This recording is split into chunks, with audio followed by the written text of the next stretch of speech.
नमस्कार, मैं रवीश कुमार। कितना बुरा लगा होगा जब अमेरिका ने भारत के विदेश मंत्री से कहा होगा कि आपके यहां से अवैध घुसपैठिए काफी आ गए हैं, इन्हें अब आप अपने यहां ले जाइए।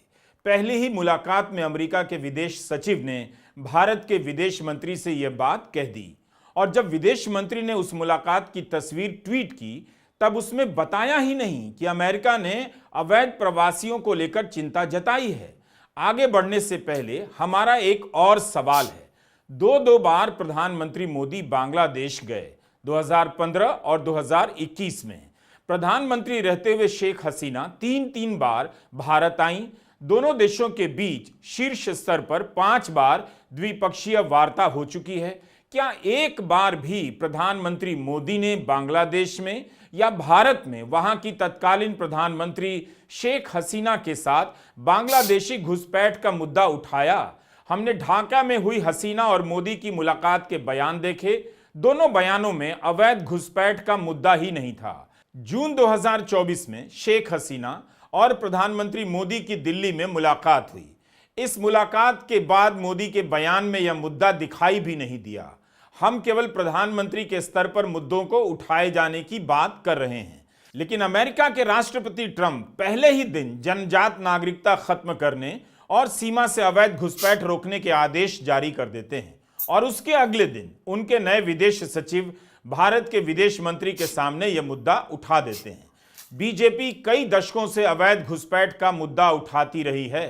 10 साल से प्रधानमंत्री होने के बाद भी क्या आपको नरेंद्र मोदी का कोई भी बयान ऐसा मिलता है जिसमें उन्होंने बांग्लादेश की प्रधानमंत्री के सामने कहा हो कि घुसपैठ अब बंद हो जाना चाहिए?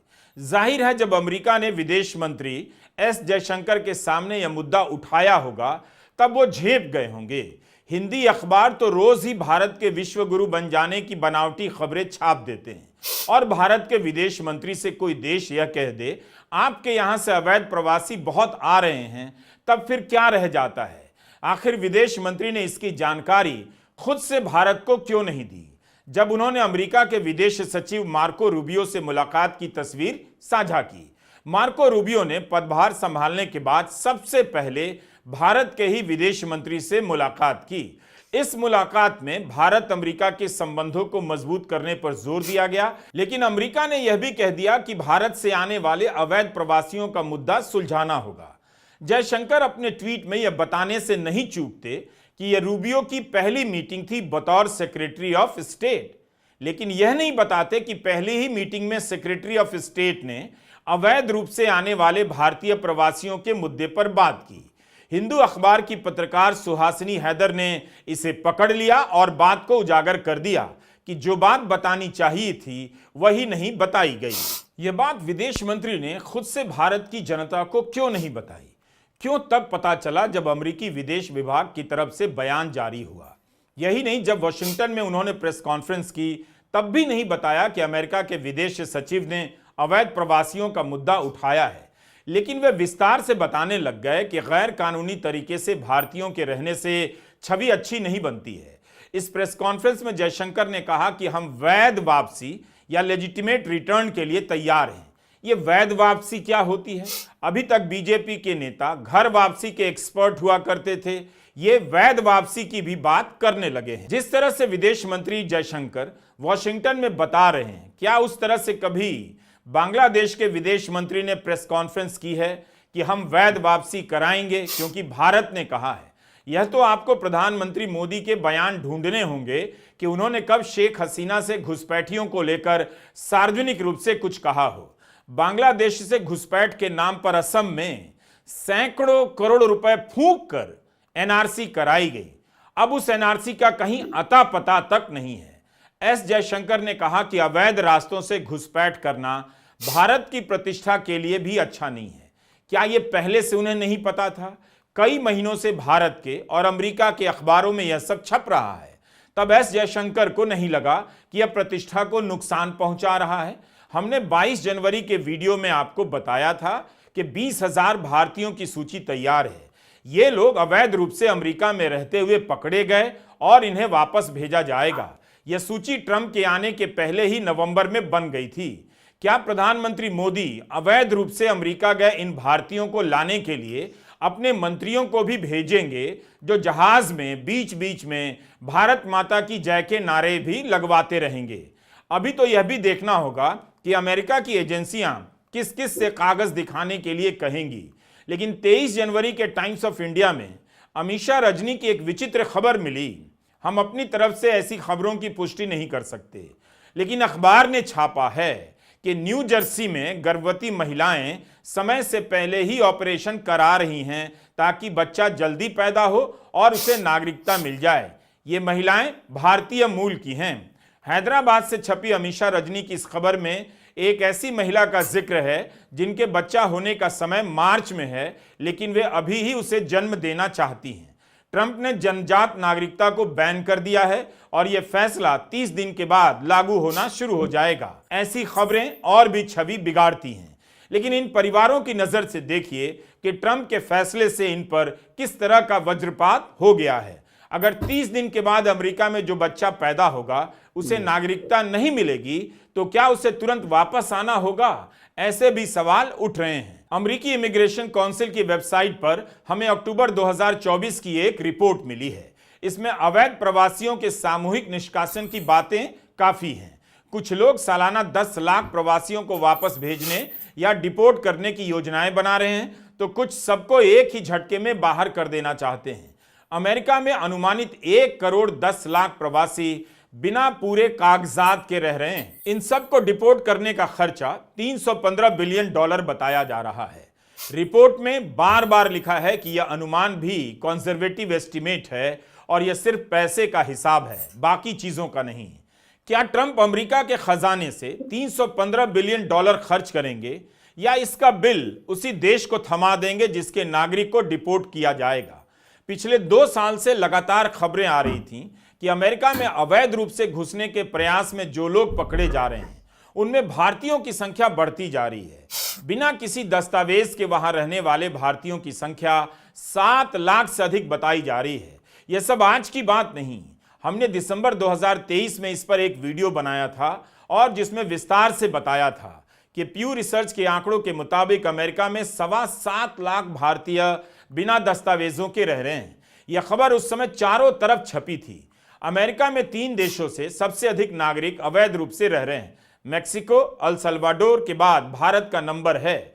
अमेरिका के सीमा शुल्क और सीमा सुरक्षा के आंकड़े बताते हैं कि पैदल पार कर अमेरिका में घुसने वाले भारतीयों की संख्या में 5 गुना वृद्धि हो गई है। 2022 में मेक्सिको के रास्ते अमेरिका में घुसने वाले भारतीयों की संख्या करीब 3000 थी, जबकि मैक्सिकन इमिग्रेशन एजेंसी के मुताबिक 2023 जनवरी से नवंबर के बीच ही 11,000 से ज्यादा भारतीय इस रास्ते से जा चुके हैं।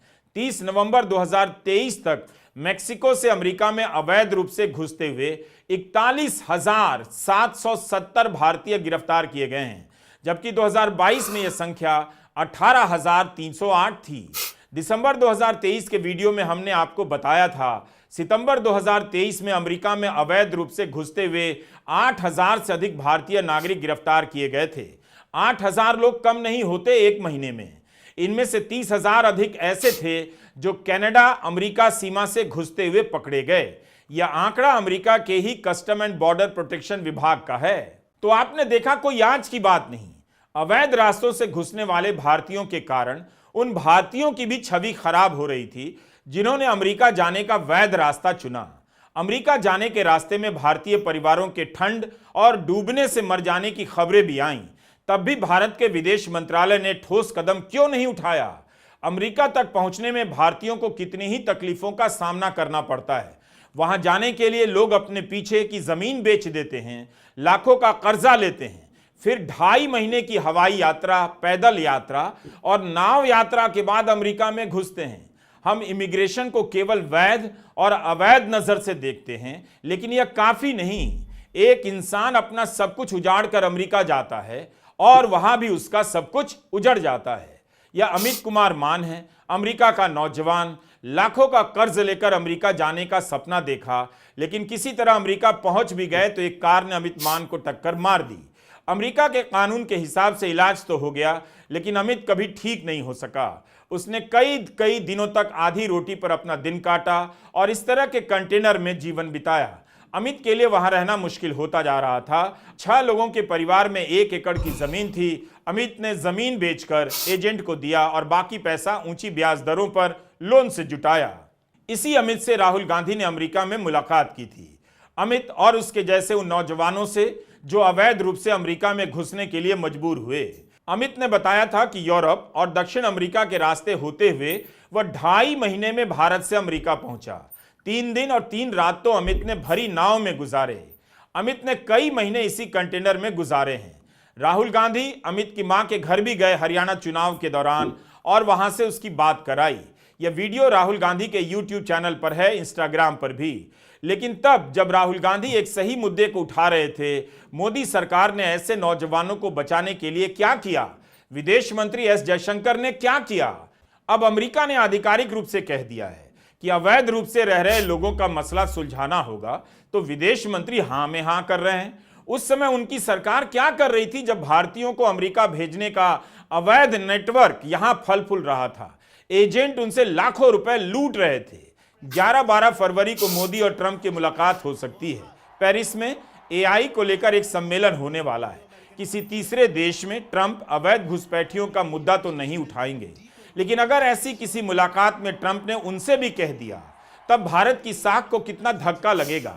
क्या प्रधानमंत्री मोदी कह पाएंगे कि कोई भी भारतीय अमेरिका में अवैध रूप से नहीं रह रहा है?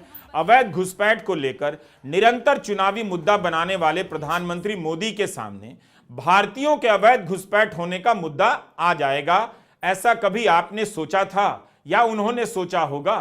जेएमएम, कांग्रेस, आरजेडी ने तुष्टीकरण की नीति को चरम पर पहुंचा दिया है। ये तीनों दल सामाजिक ताना बाना तोड़ने पर आमाद है। ये तीनों दल घुसपैठिया समर्थक है। बांग्लादेशी घुसपैठियों के वोट पाने के लिए ये इन घुसपैठियों को पूरे झारखंड में बसा रहे हैं। माइग्रेशन को कई नजर से देखिए, मानवीय नजर से सबसे पहले देखिए। अमेरिका की नजर से भी देखिए कि क्यों अमेरिका अवैध रूप से होने वाले माइग्रेशन से तंग आ गया है। क्यों अमेरिका में रहने वाले भारतीय भी चाहते हैं कि जो भी भारतीय आए कानूनी तरीके से आए, जबकि वहां तो कई दशकों से अवैध रास्तों से भारतीय जा रहे हैं। तो अब जाकर क्यों इनका विरोध हो रहा है? इसलिए कि पानी सर के ऊपर से गुजरने लगा है।